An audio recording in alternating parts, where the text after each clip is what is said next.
Всем огромный привет! Сегодня готовлю обычные украинские вареники. И когда большая семья, это вкусное и сытное блюдо всегда выручает.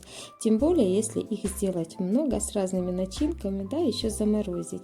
Это тогда как находка для каждой хозяйки. И для себя уяснила следующие моменты, что секретом вкусных вареников или пирожков. Первое — это вкусная начинка, второе — должно быть вкусным тесто. В этом видео подробно остановлюсь на этих моментах. Еще знаю, долго лепить, поэтому от меня еще и лайфхак. Как оптом раскатывать тесто на вареники, и приготовим вот таких две замечательных вкусных начинки: картофельную и капустную. Первая начинка из картошки. Картошку отварила, воду слила, но не до конца. Теперь делаю зажарку для картошки. У меня подчеревка с такими мясными прослойками, одна большая луковица, и лук обжариваю до прозрачного состояния, но не зажариваю сильно его. Посолила, поперчила по вкусу, и теперь картошки отправляю вот эту зажарку. На дне водичка, в которой варилась картошка, осталась. То есть водичку ту я слила, но не до конца. Потому что если вы ее сольете полностью, картошка будет очень сухая такая. И сюда к картошечке тоже большой пучок зелени. Зелень любая подходит, даже мороженое, укроп, петрушка, что есть в холодильнике, перчик по вкусу, солька по вкусу, так чтобы эта картошечка была такая аппетитная и ароматная пюрешечка. Следующая начинка из капусты. Вот мелким кубиком нарезала мясо, свинину и капуста.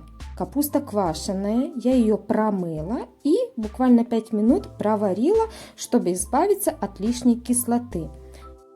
И мяско обжарилось до румяного состояния. Сюда отправляю лук, одну луковицу большую, солю, перчу по вкусу.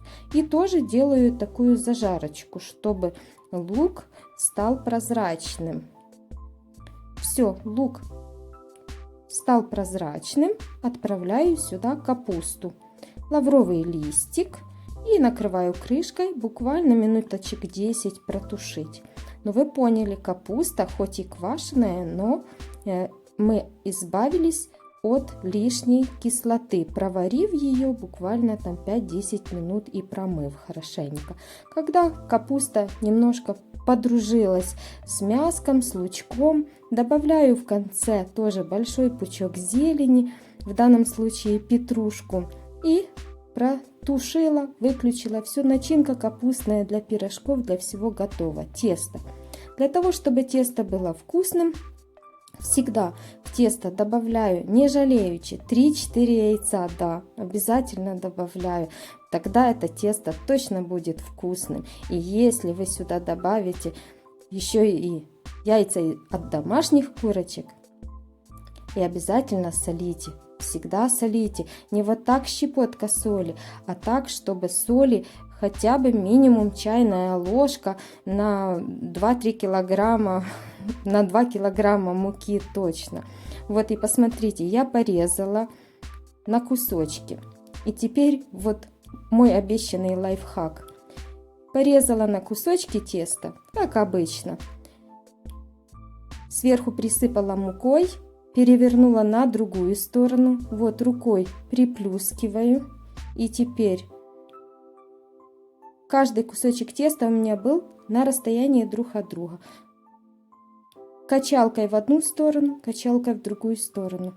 И у меня буквально за 2 минутки целая порция теста. Вот таких вот. Лепите на здоровье. Просто столкнулась с тем, что очень долго и нудно раскатывать каждый кусочек отдельно. Поэтому делаю так. И еще у меня есть такое волшебное приспособление, которое удаляет лишнее тесто на вот этих краях вареников. Придавливаю. Вот таким вот образом. Оно копейки когда-то стоило, я не помню, уже давно его купила, посмотрите. Такие тоненькие краи получаются. И вот такие варенички. Варю всегда Обычно добавляю лавровый листик и, конечно же, куда украинские вареники без шкварок или без мяска поджаристого и зелени. Вот такие аппетитные, вкусные вареники украинские, начинки из капусты, из картофеля у меня получились. И вроде бы и ничего сложного. Приятного вам аппетита! Не забывайте оставлять комментарии, лайки и до следующих новых интересных видео. Пока!